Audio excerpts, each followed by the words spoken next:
ओम नमः सिद्धेभ्यः। ओम नमः सिद्धेभ्यः। ओम नमः सिद्धेभ्यः। ओंकारं बिन्दुसंयुक्तं नित्यं ध्यायन्ति योगिनः। कामदं मोक्षदं चैव ओंकाराय नमो नमः। मंगलं भगवान् वीरो मंगलं गौतमो गणी मंगलं कुन्दकुन्दान्यो जैनधर्मोऽस्तु मंगलम्। अज्ञानतिमिरान्धानां ज्ञानाञ्जनशलाकया चक्षुरुन्मिलितं येन तस्मै श्रीगुरुवे नमः। यस्य स्वयं स्वभावात्ति प्रभावे कृत्स्नकर्मणः तस्मै सज्ञानरूपाय नमोऽस्तु परमात्मने।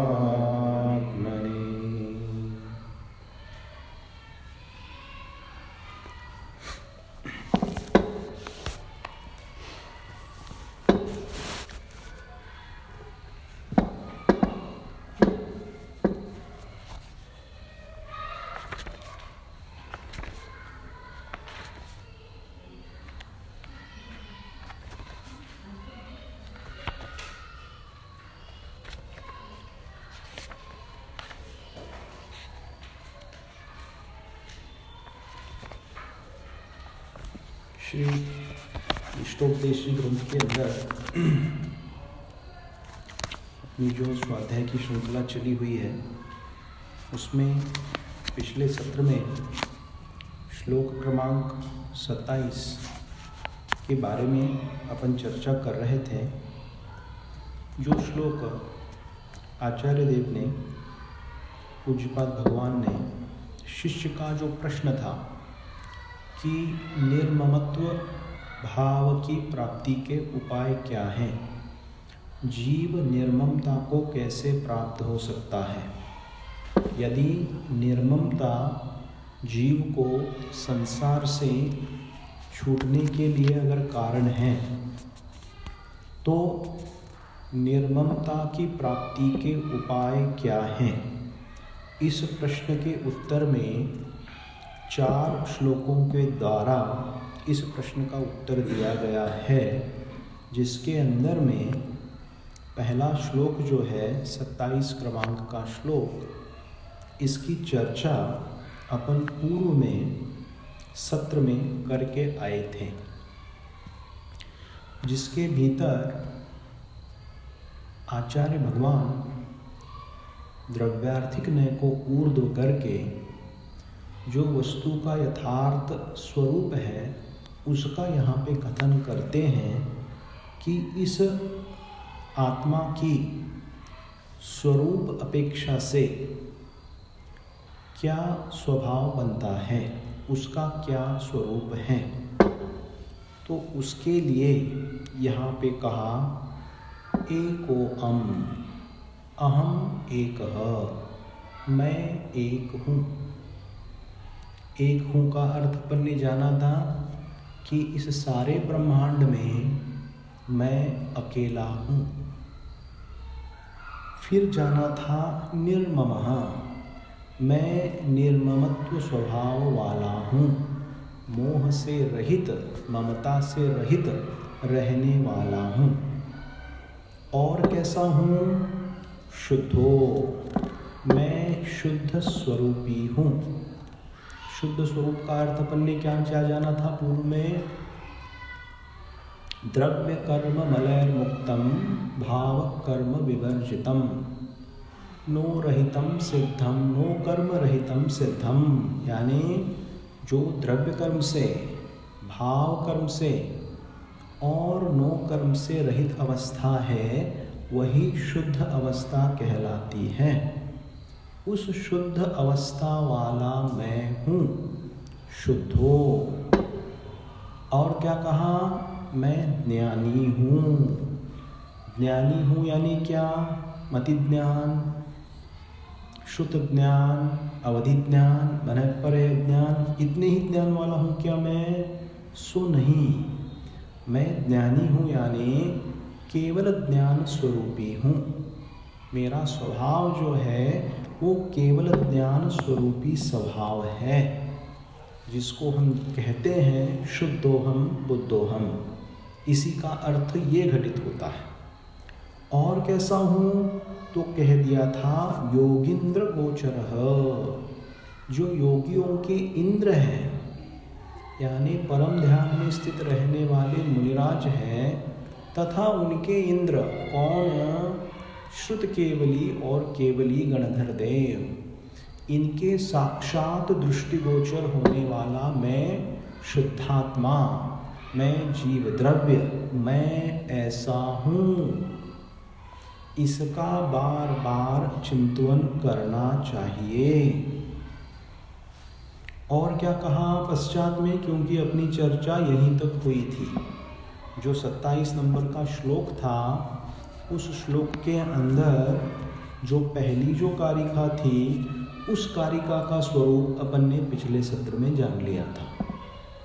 अब इसके साथ आचार्य देव क्या कहते हैं? संयोगजा सर्वेपि भावा। क्या कहते हैं आचार्य देव? संयोगजा सर्वेपि भावा, यानी सारे जो भाव मत्तः प्राप्त हो रहे हैं, जो सारे भाव हैं, संयोगजा सर्वेपि भावा, ये सारे के सारे संयोग जनित जो भाव है, वे भाव मत्तः मुझसे यानी मेरा जो यथार्थ स्वरूप है, शुद्ध स्वरूप है, उस स्वरूप से सर्वथा बाह्या, संपूर्ण रूप से भिन्न है, बाह्य है, मेरे बाह्य है। ऐसा यहाँ पे आचार्य देव दर्शाते हैं। यानी क्या कह रहे हैं यहाँ पे कि भाई देखो, इसका जो उत्तर हमें प्राप्त होने वाला है वो 4 श्लोकों के भीतर प्राप्त होने वाला है। तो उसकी पहली भूमिका क्या बनाई कि द्रव्यार्थिक ने को मुख्य करके कथन किया कि मैं किस स्वभाव को धारण करने वाला हूँ, मैं कौन हूँ, मेरा शुद्ध स्वरूप क्या है। यद्यपि मैं अभी अशुद्ध स्वरूप में स्थित हूँ, परंतु फिर भी इसी को मैंने अपना अगर स्वरूप माना तो इसके छूटने के उपाय और स्व गुण की प्राप्ति के उपाय कभी नहीं बनेंगे। तो इसीलिए यहाँ पर कहा द्रव्यार्थिक नय के आधार से कि मैं कैसा हूँ।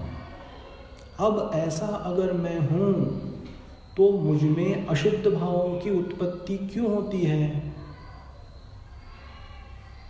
अशुद्ध भाव मुझ में उत्पन्न क्यों होते हैं? शुभाशुभ भाव रूप परिणति को मैं क्यों प्राप्त होता हूँ? तो कहते हैं संयोगजा भावा। ये सारे ही भाव कैसे हैं? तो संयोग रूप में हैं, यानी इष्ट और अनिष्ट पदार्थ, जो पुण्य और पाप, इनका निमित्त पाकर आज हमें जीवन के भीतर प्राप्त हैं, या फिर संसारी जीवों को सभी पर्यायों के भीतर प्राप्त हैं, और उनसे उनके संयोग से उत्पन्न होने वाले जो राग द्वेषादिक जो जीव के परिणाम हैं, वे कैसे हैं? तो कहते हैं ये भाव मेरे स्वभाव से भिन्न है। मतलब क्या? क्रोध, मान, माया, लोभ रूप परिणाम, जिनको हम कषाय भाव कहते हैं, अब अज्ञान अवस्था के भीतर हमने ये मान लिया है कि मैं ऐसा हूँ। मैं ऐसा हूँ मतलब कैसा हूँ?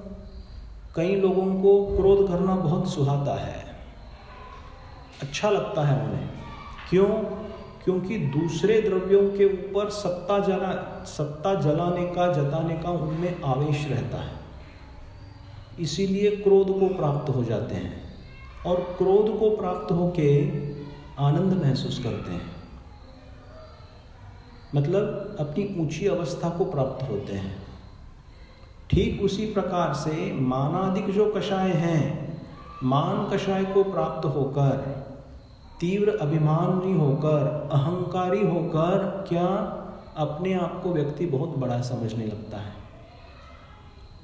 फिर मायाचारी रूप प्रवर्तन करके दूसरों को ठगता जब है, तब उसको अंदर में सुहाता है, अच्छा लगता है कि देखो मैंने कैसे चतुराई की है और इस चतुराई से सामने वाले को मैंने कैसे उल्लू बना दिया, उसको झूठा साबित कर दिया, या फिर उससे जो भी काम निकलवाना था मैंने हमारा काम निकला दिया। इस प्रकार क्रोध, माया, मान, माया और लोभ रूप कषाय। लोभ रूप कषाय तो प्रत्यक्ष में सब में हावी है, ये चारों कषाय हर एक जीव, संसारी जीव में हावी है। तो ऐसी परिणति जब जीव करता है तो इनमें वो एक रूप होता है। एक रूप होता है मतलब क्या? कि मैं ऐसे स्वभाव वाला हूँ, ऐसा प्रवर्तन करना मेरा स्वभाव है, ऐसा वो भ्रांति से मानने लगता है। तो ये है अग्रहित मिथ्यात्व। क्या है ये मिथ्यात्व? ये अग्रहित मिथ्यात्व है, क्योंकि हमारे अनादिकाल से, क्योंकि यथार्थ ज्ञान की प्राप्ति नहीं हुई है, इसीलिए हमने क्या मान के रखा है कि कषाय रूप प्रवर्तन करना मेरे लिए इष्ट है। क्या बुद्धि बैठी है?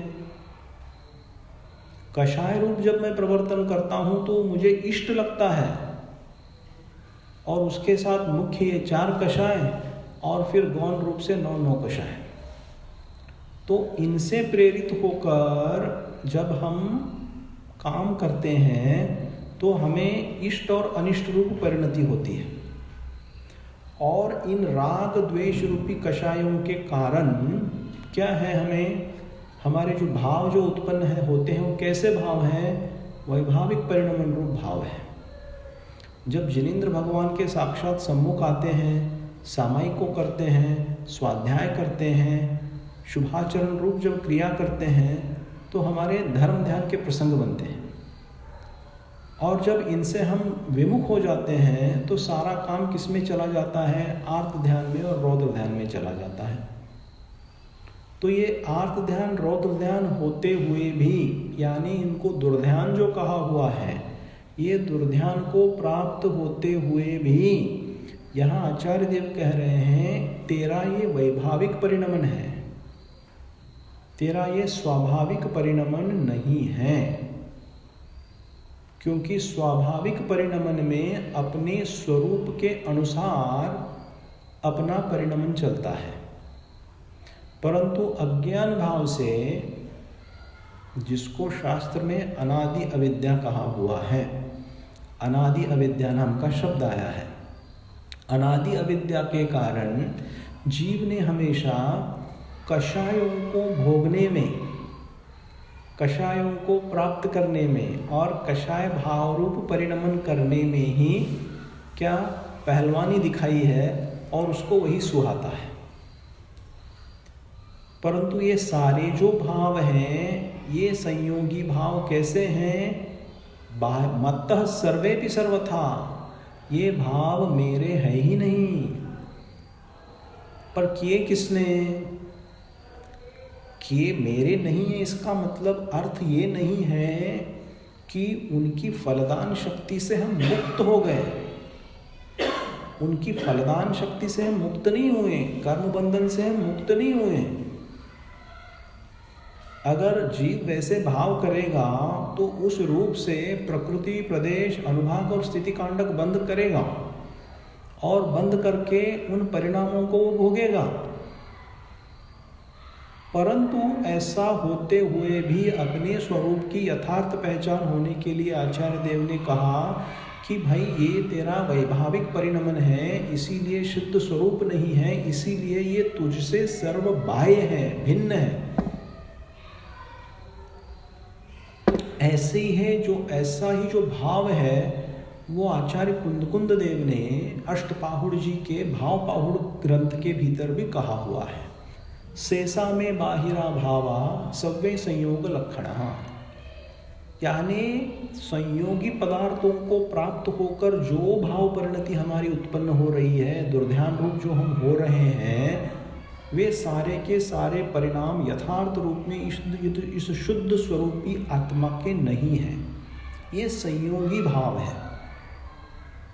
कैसे भाव हैं? संयोगी भाव। अभी इन्हीं संयोगी भावों को सिद्धांत ग्रंथों में क्या कहा हुआ है? कौन बताएगा? सिद्धांत ग्रंथों में क्या कहा हुआ है? इनको 5 प्रकार के भाव बताए हैं ना अपने इसमें तत्वार्थ सूत्र जी के भीतर। तो तत्वार्थ सूत्र जी के भीतर जो 5 भाव कहते हैं, दूसरे अध्याय का पहला ही सूत्र है, तो उसमें औदैक भाव जो है, औदैक भाव शब्द सुना है ना, औदैक भाव, तो ये क्या है? औदैक भाव ये सब है, ये यही औदैक भाव है जो जीव के यथार्थ भाव नहीं है। अशुद्ध पर्याय में यद्यपि करता है और उससे बंध को भी प्राप्त होता है, लेकिन शुद्ध द्रव्यार्थिक लय की अपेक्षा से ये इस जीव के नहीं है। तो इस जाति का परिणमन करना और भेद विज्ञान की प्राप्ति करना मतलब क्या? कषायों में जीना, जब भ्रांति रहती है, अज्ञान भाव रहता है, कषायों में रहना जीव को सुहाता है। सुहाता है मतलब क्या? अच्छा लगता है, यही सही है ऐसा लगता है। और अक्सर आप देखो हम सभी संसार जीव ऐसा ही परिणमन करते हैं। कषाय भाव में रहना ही हमें सुहाता है, इष्ट की परिणति भोगना अच्छा लगता है, अनिष्ट की परिणति को तजना अच्छा लगता है, अनिष्ट दुख प्राप्त हो गए उनको त्याग करना चाहता है। तो ये इष्टानिष्ट की भावना में ही ये जीव हमेशा जीता है। तो ये सारे भ्रांति रूप परिणाम हैं, क्योंकि यथार्थ में मेरे ऐसे भाव नहीं हैं, क्योंकि ये भाव कैसे हैं?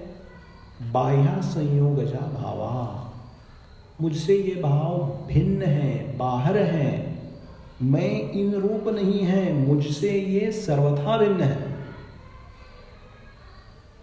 इसीलिए क्या है? सिर्फ जानना नहीं है, उन भावों की उत्पत्ति होने पर तजने का पुरुषार्थ करना है। सिर्फ जान के क्या फायदा होने वाला है?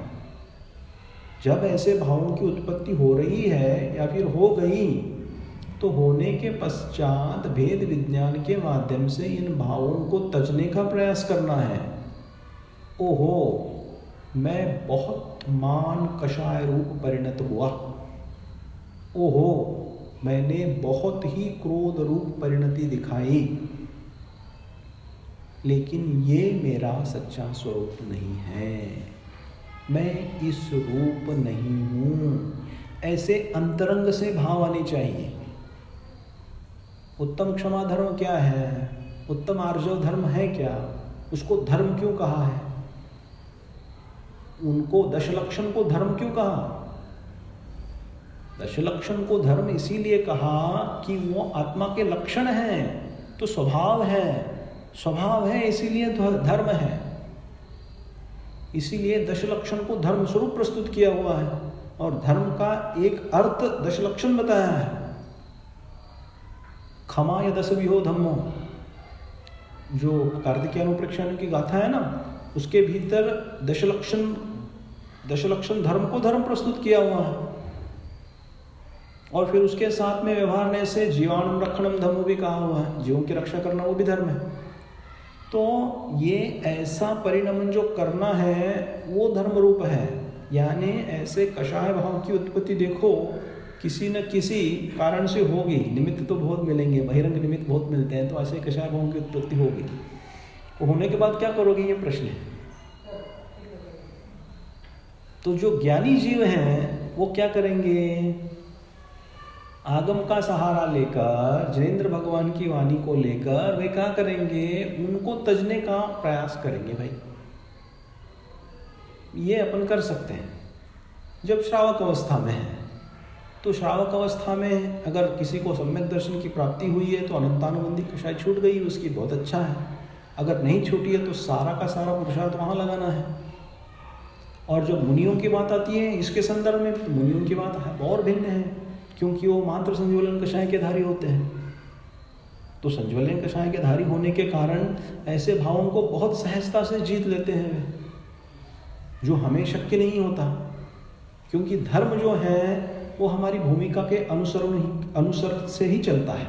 हम कितना भी चाहें, कितना भी सोचें, जिस भूमिका में हम स्थित हैं, जो हमारी भूमिका बनी हुई है, उसी आधार से हम क्या करेंगे? फल पाएंगे। फॉर एग्जाम्पल उसमें श्रेणियाँ बहुत बनती है, वो भिन्न बात भिन्न है। अब फॉर एग्जाम्पल जैसे चतुर्थ गुण स्थानवर्ती कोई जीव है, भाई कितना भी तुम बहुत उत्कृष्ट से उत्कृष्ट तुम सामायिक कर लो, बहुत अच्छा ध्यान कर लो, पांचवें गुण स्थान में जाने वाले हो क्या? छठवें में जाने वाले हो क्या? नहीं है, तुम जाने वाले नहीं हो। जब तक उस अनुरूप तुम्हारी भूमिका नहीं बनती है तब तक तुम वो छलांग नहीं मार सकते। लेकिन इसका अर्थ ये नहीं है कि जिस भूमिका में है उस भूमिका में रह के उत्कृष्ट धर्म पुरुषार्थ करने का प्रयत्न ना करें, करना चाहिए। लेकिन उसके साथ ये भी ध्यान में रखना चाहिए कि ये जो आदेश हमें प्राप्त हो रहे हैं वो भूमिका के अनुसार आदेश प्राप्त हो रहे हैं। तो जो संजुलन कषाय के धारी मुनिराज होते हैं वो तो बहुत अच्छी तरह से इसको जानते हैं और वो जीत लेते हैं उन कषाय भावों को। तो जो संसारी जीव जो हम हैं उनको ज़्यादा मेहनत करनी पड़ती है। तो यहाँ पे आचार्य देव हमें यह समझा रहे हैं कि भाई संयोगजन्य जितने भी पदार्थ हैं तो उसमें सब कुछ आ गए, चेतन अचेतन पदार्थ, वो सारे संयोगजन्य पदार्थ हैं, वे मुझसे सर्वथा भिन्न हैं, सर्वथा बाहर हैं। उनसे उपजे हुए भाव जो हैं वे भी सब भिन्न हैं, मैं उस रूप नहीं हूँ। क्यों बता रहे हैं ये सब? निर्ममत्व भाव की प्राप्ति के उपाय बोल रहे हैं कि किन उपायों के द्वारा जीव निर्ममता को प्राप्त हो सकता है। तो इसका मतलब क्या हुआ? इसका मतलब ये हुआ जिन कारणों से ममता बंधती है उन कारणों को छुड़ाने का यहाँ उपाय बता रहे हैं, है ना। एकत्व बुद्धि जहाँ चलती है वहाँ ममता बंधेगी, इसीलिए एकत्व बुद्धि को तोड़ने के लिए वहाँ कह रहे हैं कि तू अकेला ही है।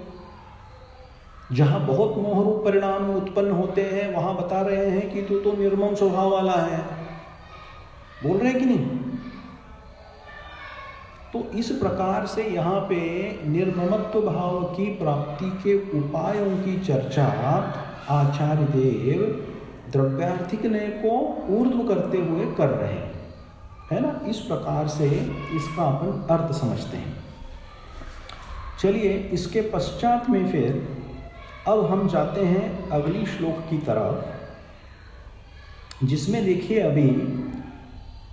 अभी यहाँ पे क्या बता दिया कि द्रव्यार्थिक नय तथा उपादान प्रदान कथनता, कि जिसके भीतर आत्मा के शुद्ध द्रव्य के उपादान की शक्ति को सामने रख के सारा कथन किया हुआ था।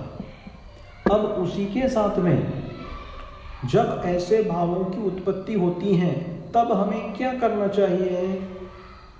तो देखिए अभी क्या कहते हैं कि निर्ममत्व की भावना को करने वाला व्यक्ति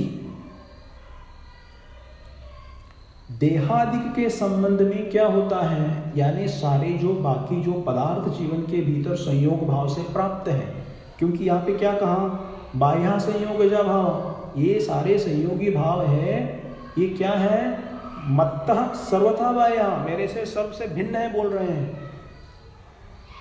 तो ऐसे संयोगी भावों का फिर क्या करें, इनके बारे में क्या सोचें, संयोगी पदार्थों के बारे में क्या सोचें, क्योंकि निर्ममत्व भाव की प्राप्ति करनी है अपने को।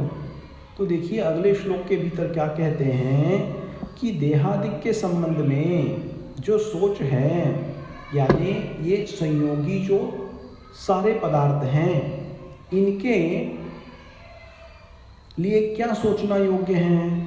तो कहते हैं आचार्य, दुःख संदोह भागित्वं संयोगादिह देहिनां त्यजाम्येनं ततः सर्वं मनोवाक्काय कर्मभिः। देखिए बहुत सुंदर बात कही इसमें। अब आचार्य देव कहते हैं कि यह संयोगात देहिना,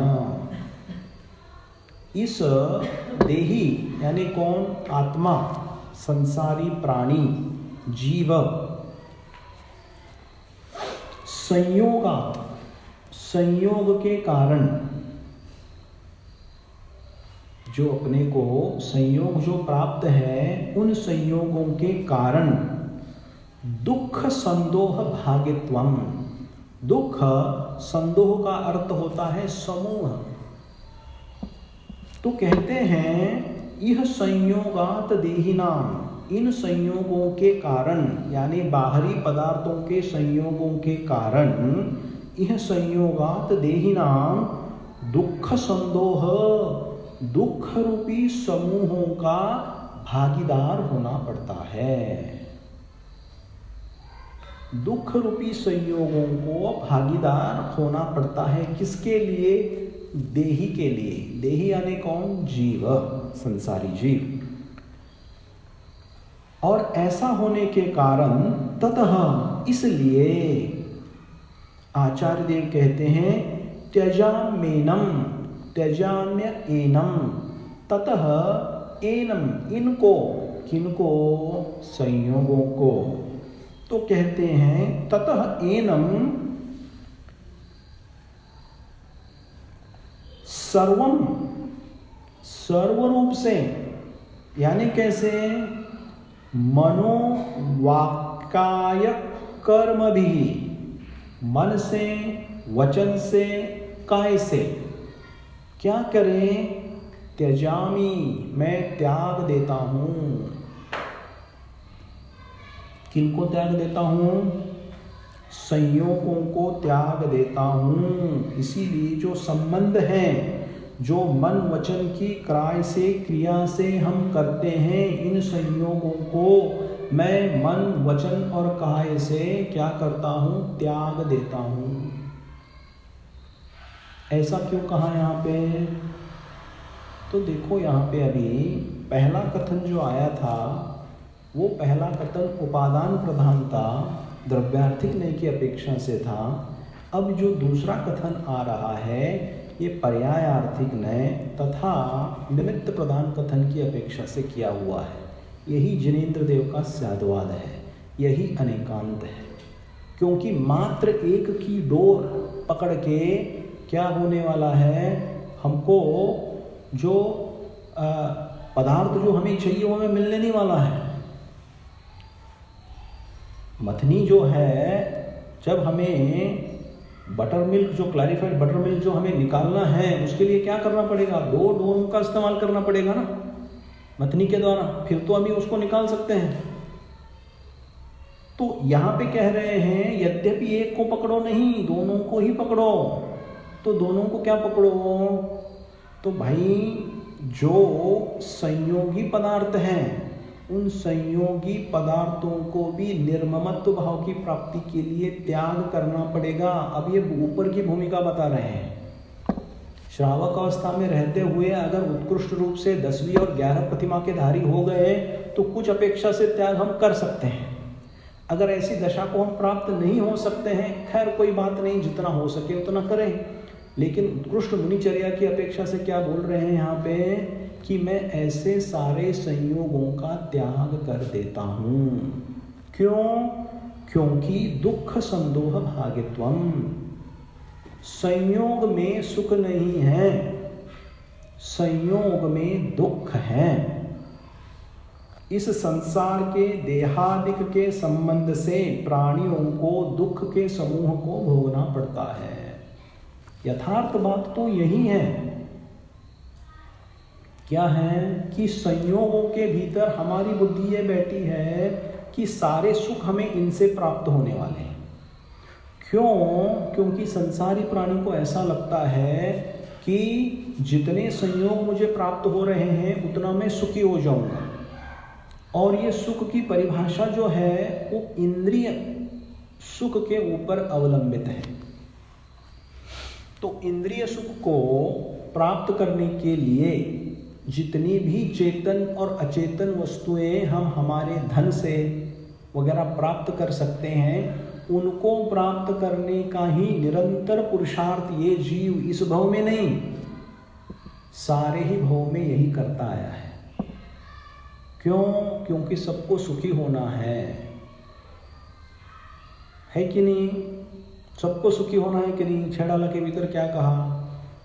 ग्रंथ को चालू करने के पहले पहली ढाल के भीतर में क्या कहा दौलत राम जी ने? सभी जीव क्या सुख ही चाहते हैं ना, दुखते भयवंत कहा ना, सभी दुख से भयभीत हैं, सभी सुख को ही चाहते हैं। तो सुख को अगर सभी चाहते हैं तो सच्चा सुख कहाँ है, इसकी हमें सुख खोज करनी होगी। क्योंकि देहादिक संबंध जो हैं, देह का उदाहरण क्यों दिया जाता है? क्योंकि इसके शरीर का और देह का ऐसा मिश्रण हुआ है, इसीलिए अपने स्वरूप की पहचान नहीं होती। सबसे निकट है अपने ये पदार्थ आत्मा की, इसीलिए देहादिक कहते हैं। लेकिन देहादिक मात्र देहादिक नहीं है, सारे चेतन सारे अचेतन पदार्थ हैं, इन सबको लेना है। तो जहां जहां संयोग है अंत में वो दुख को ही देंगे, सुख की प्राप्ति वहां नहीं होने वाली है। लेकिन ऐसी भ्रांति अज्ञान के कारण जीव के भीतर नहीं पाई जाती। वो भ्रांति से क्या सोचता है, जितने संयोग मुझे प्राप्त होंगे उतना मुझे सुख मिलेगा। तो ये भ्रांति अनादिकाल से चल रही है। तो देखिए, निर्ममत्व भाव की प्राप्ति के लिए मात्र ये सोचना कार्यकारी नहीं है कि मैं ऐसे शुद्ध स्वभाव वाला हूं, वो तो जरूरी है। उसके साथ और क्या जरूरी है? त्यजामेन ततः सर्वम, इन सभी को त्यागने का भी काम करना है। मनो वचन और काय रूपी जो हम क्रिया करते हैं, जिनके माध्यम से हमें हमेशा भावाश्रव और द्रव्याश्रव हो रहा है, उनको भी त्यागने की बात कर रहे हैं। अगर मात्र इतने से ही अगर हमें निर्ममत्व भाव की अगर प्राप्ति होती तो कोई तीर्थंकर अपने ग्रह को त्यागते नहीं, अपने वैभवों को त्यागते नहीं। उन्होंने संयोगों को क्यों त्यागा? जो संसार विषय सुख होता तीर्थंकर क्यों त्यागे? काहे को शिव साधन करते संयम सो अनुरागे। यहां पे कह रहे हैं कि संयोगों को त्यागने के बिना, संयोगों को त्याग करने के बजाय उनके साथ रह के निर्ममत्व भाव कभी प्राप्त नहीं होगा। इसीलिए त्याग की भी भूमिका बनती है। क्यों? क्योंकि देखो, अनेक चीजों का निमित्त पाकर हम में राग द्वेष रूपी कषाय प्रवर्तते हैं। कितने कषाय होते हैं आप सोचो, सुबह से उठ के रात्रि तक हम जब तक सोते हैं कितने निमित्त होते हैं। तो मुख्यता से एक तो उपादानगत दोष भी है उसके भीतर, लेकिन साथ में निमित्त भी हैं। तो उन निमित्तों का भी तो त्याग करना पड़ेगा ना। निमित्तों का अगर अपन ने त्याग नहीं किया तो इसीलिए सर्वसंग परित्याग की बात क्यों आगम में क्यों कही हुई है? मोक्ष मार्ग को प्राप्त करने के लिए सर्वसंग त्याग की निर्ग्रंथ दशा की आवश्यकता क्यों कही हुई है? क्योंकि सारे ही जो सांसारिक संयोग हैं वो दुख को देने वाले हैं। तो आप बोलोगे दुख को कैसे देने वाले हैं? माता पिता दुख को देने वाले हैं क्या? भाई बंधु दुख को देने वाले हैं क्या? पति पत्नी दुख को देने वाली है क्या? अपने पुत्र पुत्रियां दुख देने वाले हैं क्या? बहुत कड़वा सवाल है ये, है क्या वो, वैसा उनका क्या स्वरूप है, इनको हम कैसे समझें भाई? क्योंकि आगम तो अगर ऐसा ये कह रहा है तो हम कैसे समझें? तो देखो, आगम में परमार्थ से सभी दुख रूप कहे हैं, परमार्थ से सारे पदार्थ पर द्रव्य दुख रूप ही बताए हैं। आत्मानुशासन ग्रंथ के भीतर आचार्य गुणभद्र देव ने क्या कहा हुआ है? माता, पिता, स्त्री, पुत्र, बंधु, समाज, आप्तेष्ट, मित्र, सबको गिनाया है। वे कहते हैं मोक्ष मार्ग में ये सारे ही सारे आपत्ति के स्थान हैं, इनको तजो। क्यों कहा? ये बुरे हैं इसलिए? ये हमारा बुरा चाहते हैं क्या? माँ बाप हमारा बुरा चाहते हैं, पत्नी हमारी बुरा चाहती है, भाई बुरा चाहता है, क्या है? फिर ऐसा क्यों बोल रहे हैं? ये कोई बुरा चाहने वाले हैं क्या? हमारे साथ ये कोई बुरा कर रहे हैं क्या? कई बार करते भी हैं, सो बात नहीं है, लेकिन मुख्यतः से अगर अपन बात करें, जनरली अब अगर बात करें तो क्या माना जाता है? ये सब हमारे उपकारी लोग हैं, और ये उपकारी लोग होने के कारण इनके उपकारों के प्रति हमें सदैव कैसा अच्छा रह के रहना चाहिए। आगम के भीतर ये भी कहा हुआ है, क्योंकि ये उपकारी भी हैं, किसी अपेक्षा से उपकारी हैं, मात्र इस भव के उपकारी हैं, और तभी उपकारी हैं जब आपके पुण्य कर्म का उदय है, तभी उपकारी है। आपके पुण्य कर्म का अगर उदय नहीं है, इनमें से कोई भी जीव आपका यथार्थ में उपकारी नहीं बन सकता, नहीं बन सकता। तो ये कैसे हैं, क्या स्वरूप है इनका सच्चा आगम में बताया हुआ स्वरूप? तो ये इस भव में अल्प सुख को प्रदान करने में अपनी भूमिका निभाते हैं। अल्प सुख यानी कौन सा सुख? अल्प मानसिक सुख, अल्प शारीरिक सुख और अल्प कायिक सुख, वाचनिक सुख। ये सब सारा किसके खाते में जाता है? ये इंद्रिय सुखों के खाते में जाता है। लेकिन अंत में इन इंद्रिय सुखों को पाकर होता क्या है? देखो, ये सब चीजें आप तक जब तक सोचोगे नहीं ना, इस लेवल पे जाके आगम के कथनों के ऊपर आपको विश्वास नहीं आएगा। तो आप क्या सोचते हैं, मुनिराज जब सबको त्याग कर जाते हैं, कौन से बल पर जाते हैं? वैराग्य की प्राप्ति कैसे होती है उनको?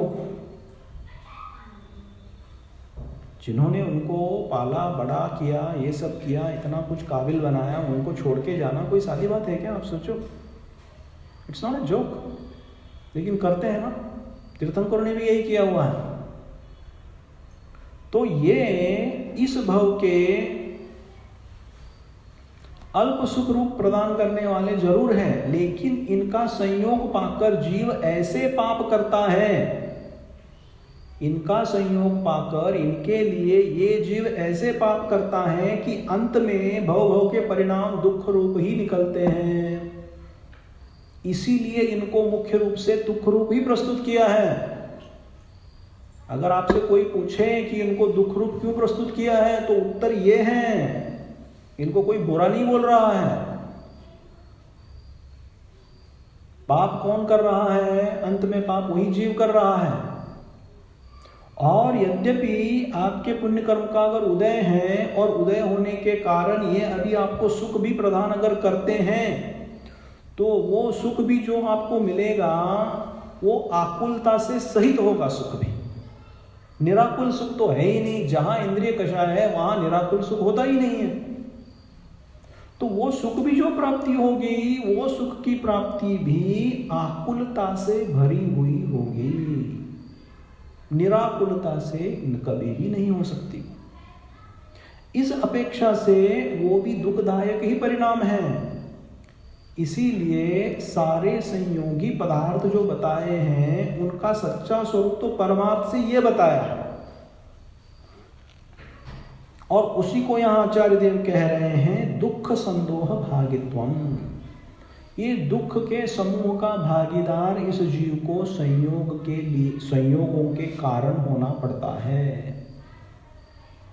नहीं पड़ता है क्या? देखो, अपन अपने ही जीवन के अंदर अपन झांक के देखें कि कितने कितने बड़े बड़े पापों को हमको करना पड़ता है। तो पापों के जवाबदार वो नहीं हुए, क्योंकि उनके लिए वो जवाबदार तो हम ही हैं, क्योंकि हम कर रहे हैं। क्यों? पर निमित्त क्यों बना? कौन बना?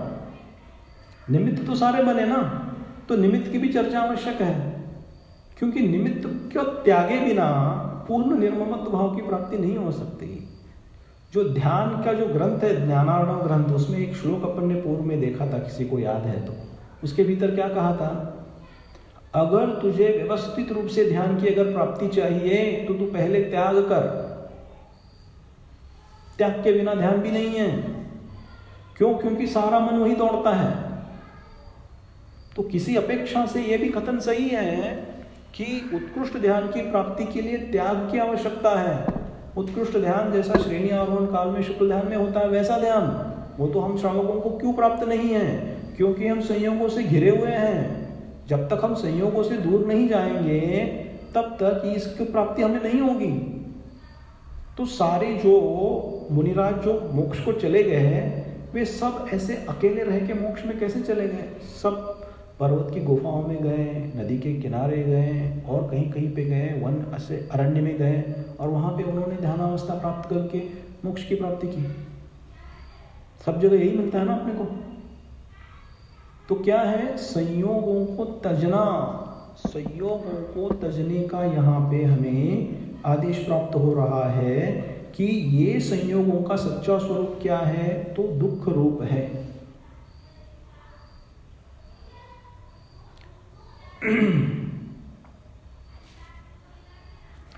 जो छोटी जो संस्कृत में लिखी हुई जो सामायिक पाठ है, उस सामायिक पाठ के भीतर एक लाइन आती है।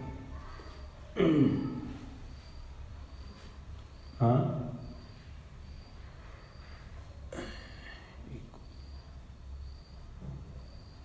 संयोग मूला जीवेन प्राप्तः दुख परंपरा तस्मात् संयोग संबंधम सर्वत्यजाम्यहम्। सामायिक पाठ में क्या कहलाते हैं? आचार्य देव क्या बोल रहे हैं? संयोगों का, दुख का मूल क्या है? संयोगों की प्राप्ति है, दुख का मूल है। इन संयोगों, दुख की प्राप्ति का अगर अंत करना चाहते हो तो संयोगों को त्याग दो। संयोग मूला जीवेन प्राप्तः दुख परंपरा तस्मात् संयोग संबंधम त्रिधा सर्वत्यजाम्यहम्। त्रिधा यानी मन से, वचन से, काय से, मैं तीनों को त्याग देता हूं। ऐसे सामायिक में भावना होती है। तो बात वही आ गई ना जो यहाँ पे आचार्य देव समझा रहे हैं, वही बात आ गई ना। क्या कह रहे हैं? संयोगादि देही नाम दुख संदोह भाग्यत्वम। जो देही हैं, जिनको जिनको सारे संयोग प्राप्त हैं जीवन के भीतर, उन संयोगों से दुखों का समूह का ही भागीदार अंत में होना पड़ता है। अनंत क्लेश उठाने पड़ते हैं। इसीलिए इस समस्त संबंध को मैं मन, वचन और काय की क्रिया से हुआ करते हैं, इसीलिए इनको मन, वचन, काय से मैं त्याग देता हूँ। देखो, बोलना एक बात है, श्रद्धान करना अलग बात है, चरितार्थ करना अलग बात है। तीन बातें अलग अलग हैं। तो पहले तो क्या है, अपने ज्ञान में अगर भ्रांति है तो आगम के कथनों को लेकर ज्ञान में भ्रांतियों को मिटाना है। अगर ज्ञान की भ्रांति मिट जाएगी तो यथार्थ श्रद्धा की उत्पत्ति होगी। आचार्य देव ने क्या कहा? प्रवचन सार जी के भीतर क्या कहा है? दर्शन की उत्पत्ति, सम्यक ज्ञान, सम्यक दर्शन की उत्पत्ति वो आगम से कही है। ज्ञान तत्व प्रज्ञापन जो ग्रंथ, ज्ञान तत्व प्रज्ञापन जो पहला जो भाग है, उस भाग के भीतर आचार्य देव ने क्या कहा हुआ है? वही बात कही हुई है, आगम ज्ञान सर्वोपरि है। तो इससे ऐसी भूमिका अगर हमें नहीं बनती है तो हमारे ज्ञान में जो भ्रांतियां पड़ी है, उन भ्रांतियों को पहले मिटाना। उनके मिटाने से ज्ञान में निर्मलता आएगी, और निर्मलता आने से श्रद्धान के प्रसंग बनेंगे। और जब श्रद्धान यही मजबूत हो जाएगा और अपनी भूमिका बदलेगी, तो कभी इस भाव में पर भाव में त्याग भी हो जाएगा, है ना। तो ये क्रमिकता से होने की बात है। और ऐसा क्यों कहा कि भाई मन वचन काय से इनका मैं त्याग कर देता हूं? क्योंकि व्यवहार में से मन वचन काय को ही योग कहा हुआ है ना? तत्वार सूत्र के 6वें अध्याय के भीतर क्या कहा हुआ है? वही कहा हुआ है ना, आश्रवा, इनको ही कहा है ना। तो इनके द्वारा, मन वचन और काय के द्वारा जो है वो क्या करता है? आत्म प्रदेश क्या होते हैं? प्रकंपित होते हैं। आत्म प्रदेशों में हलचल जो पाई जाती है, आत्म प्रदेशों में जो परिस्पंदन होता है, वो परिस्पंदन का निमित्त कारण कौन है? तो मन वचन और काय की क्रिया है। तो इसीलिए यहाँ पे कह रहे हैं कि मन वचन काय की क्रिया से मैं इन सब का त्याग देता हूँ। यानी क्या करता हूँ? निराश्रवी होने का प्रयत्न करता हूँ। ये आश्रम के जो द्वार हैं, इन आश्रमों के द्वारों को त्यागने का काम करता हूँ, इनको रोकने का काम करता हूँ। और इस प्रकार इस आत्मा के प्रदेशों को इन भावों से, कौन से भावों से? जिनसे ये संक्लेशता प्राप्त होती है। क्योंकि हमें क्या है? संयोगों से संक्लेशता मिलती है। इन संक्लेशताओं का अभाव करना है तो मूल का अभाव करो। मूल का अभाव करो यानी संयोगों का त्याग करो। तो ऐसे आत्म प्रदोषों के भावों को रोकता हूँ। और क्या? तो कहते हैं आत्मा मन वचन काय से भिन्न है। क्या है? आपने प्रश्न पूछा था पिछले समय, मन और आत्मा एक है क्या? है ना? तो यहाँ पे क्या कह रहे हैं? मन वचन काय से मैं इनको त्यागता हूँ। और मन वचन काय क्या है? आत्मा से भिन्न है। तो यहाँ पे कह रहे हैं आत्मा मन वचन काय से भिन्न है। इस प्रकार के अभ्यास से सुख रूप एक फल वाले मोक्ष की प्राप्ति होती है। इसीलिए यहाँ पे कहा समाधि शतक यानी समाधि तंत्र, जो पिछले सत्र में मैंने जो ग्रंथ लेके आया था ना, आचार्य पूज्यपाद का बहुत सुंदर ग्रंथ है, वो भी पिछले समय जो मैंने बांटा था वो, तो उसकी यहाँ पे कारिका दी हुई है, 62 नंबर की कारिका, जिसके भाव ऐसे हैं। स्वबुद्ध्या यत्तु, जो भाव जो हैं वो बताता हूँ। जब तक शरीर, वाणी और मन, इन तीनों का ये स्वत्व है, यानी ये मैं हूँ, ये मेरे हैं, जब तक ऐसे रूप में वह ग्रहण करता है, यानी कौन? जीव, तब तक संसार है। ऐसा आचार्य पूज्यपाद देव ने समाधि तंत्र ग्रंथ के भीतर कहा है। और जब इनसे मैं भेद बुद्धि का अभ्यास करने वाला हो जाता हूँ, जब इनसे मैं भेद बुद्धि करता हूँ, तब मेरी मुक्ति हो जाती है। मतलब इमीडिएटली नहीं होती है, वो परंपरा से कारण बनता है मुक्ति का, इसीलिए मुक्ति का कारण कह दिया। मन वचन काय से मैं हूँ मतलब क्या? मतलब शरीर में और आत्मा में एकत्व बुद्धि पालना। क्या? कि एक हूं, ऐसा क्यों बोल रहे हैं? क्योंकि भ्रांति से जीव ने क्या किया हुआ है? मन से, वचन से, काय से अपने को एकत्व रूप समझा हुआ है ना? जैसे अपन स्वाध्याय कर रहे हैं, वचन निकल रहे हैं, ये वचन क्या है? पुद्गल के परिणाम है, ये पुद्गल स्कंद है। तो ये पुद्गल स्कंद भी मुझसे भिन्न है, शरीर भी मुझसे भिन्न है, मन वचन काय की सारी प्रक्रियाएं मुझसे भिन्न है। तो जब तक इनमें मैं पना रहता है, मतलब शरीर में जब तक अभेद बुद्धि रहती है, तब तक क्या कहा? संसार है। क्यों? क्योंकि अभी एकत्वपना नहीं मिटा। शरीर के भीतर होने वाला जो एकत्व बुद्धि है, वो एकत्व बुद्धि का अंत नहीं हुआ है। और जब तक उसका अंत नहीं होता, तब तक यह जीव संसार में ही परिभ्रमण करता रहेगा। तो ऐसा इसका यहाँ पे अर्थ अपने को जानने योग्य है। तो इस प्रकार से देखिए, अपने को इन दोनों श्लोकों के भीतर क्या प्रोत्साहन मिलती है और क्या आदेश मिलता है कि उपादान प्रदान कथन भी मिलता है और निमित्त प्रदान कथन भी मिलता है। तो दोनों का यथा योग्य रूप से अवलंबन लेके अपने को क्या करना है? अपना आत्मकल्याण सदके करके लेना है। क्योंकि अगर ऐसा नहीं है, मात्र सब कुछ हमारे से अगर हो सकता है, तो भाई परद्रव्य को त्यजने की बात नहीं करते। सारे तीर्थंकर घर में अपने महलों में बैठ के ही मोक्ष चले जाते हैं, लेकिन ऐसी व्यवस्था बनती नहीं है। इसीलिए इन दोनों का अंगीकार करके हमें हमारा आत्मकल्याण साधना है। तो इस प्रकार से देखिए श्लोक नंबर 27 और 28 यहाँ पे समाप्त होता है ना। तो अपना भी समय हो गया यहाँ पे, तो अपन विराम लेते हैं।